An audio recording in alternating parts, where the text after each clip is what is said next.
So, Gunilla, you're the director of the Institute for Resources, Environment and Sustainability at the University of British Columbia. Could you tell me just a little bit about that and what you guys do there? It's a small research center at UBC, and we have 12 faculty members with very different backgrounds, all the way from the humanities to the natural sciences and engineering. And we host a pretty large graduate program with 120 grad students. And we collaborate with almost every faculty across campus, engineers, people from arts, science, and so on. And the students that we attract want to achieve change. Our mission is to provide decision-making support for different scales and in areas in the intersection between human and natural systems to foster sustainable futures. So we attract students that are both quite mature but also very driven and know what they want, and it's a quite competitive program. So we have very strong, very good students. Very opinionated as well. Yeah. And you could say that since they very much want to achieve change, we have this constant debate about how do you combine the drive to want to achieve change and also be reflective and do rigorous research. So you don't sort of just be an advocate or just an activist, but be that with an informed basis. Sounds really interesting. So you're really blending not only a lot of different disciplines, but a lot of different activities in society together into one center. Yeah, we do. Oh, it sounds like a lot of fun, actually. Oh, it is. It is Yeah. a lot of fun, and it's very interesting discussions going on, and the constant discussion about how do you do this in a way so it actually makes sense. And it's both a question of bridging between different disciplines and bridging between the ivory tower and the world outside. And the world outside can be both local, public, industry, the governments on the provincial level or the federal level, or NGOs. So you were here on a panel on biodiversity science policy in Canada, sort of to mark the Year of Biodiversity 2010. One of the most interesting things about your presentation was that you were advocating for the use of historians, philosophers, and sociologists of science in the effort to create a better sort of science policy community in Canada.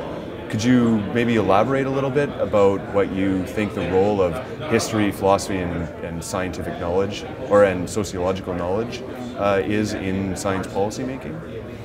Yeah, I mean, we have this idea that we, the scientists, and then the natural scientists provide facts, and these facts sort of travel undisturbed little packages over to the policymakers.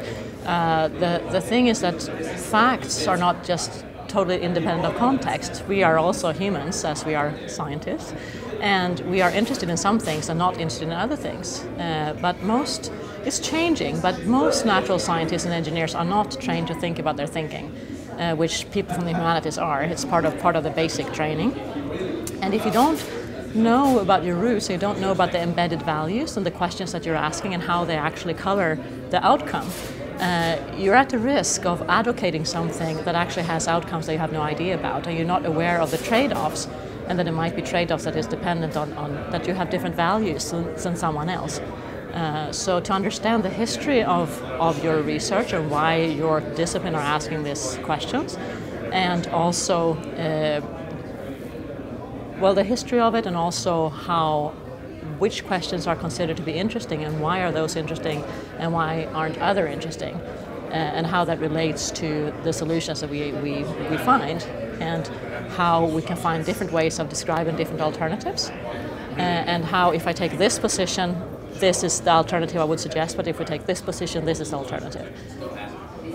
You also mentioned, though, that it's not exactly an easy thing to deploy historical, philosophical, or sociological ideas about science in the context of science policymaking. Sometimes we run up against barriers in our discourse. Could you speak a little bit about that? Yeah, I mean, there's a huge amount of really valuable knowledge out there that people from history, philosophy, and sociology science, as you mentioned, have been producing over the years. The problem is that, I don't know how to put it diplomatically, but the ivory tower almost the idea of staying away from your research subject and looking at it from an objective point of view and just describing it, and then it's on someone else's job to translate my knowledge to the users. In this case, the producers of knowledge are the arts people, the humanities people, and they speak a very convoluted language and write a very convoluted language, which is very difficult for us from the other side to understand, which means that most of this knowledge is not read and not understood by us who do these kind of studies. So we're not taking up that knowledge. And I'm not talking about dumbing down or doing things in a simplistic way, but learning how to speak without jargon and write without jargon. And I really want more people like yourself, who are historians and sociological science, etc., to engage with us and help us understand the roots of our science in a very useful way.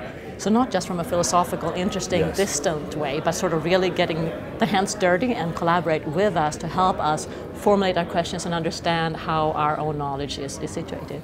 I can definitely say that there are many historians, philosophers, and sociologists of science who are eager to do that sort of thing. Oh, that's great. You mentioned in your talk David Hume, who's been dead for about, we'll say, 200 or so years at least. I was wondering if there were any contemporary historians, philosophers, or sociologists of science that you found were actually doing very useful work.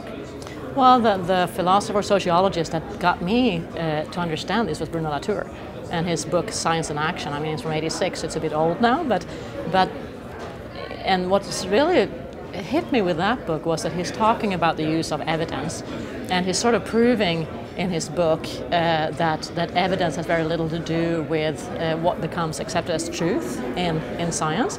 And the funny part is that he's using evidence, he's using observation and collecting evidence to prove his point.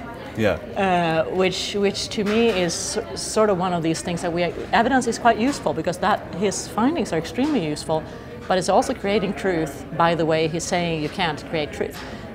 Or that's so it was a double sort of aha to read that book, and I really loved it.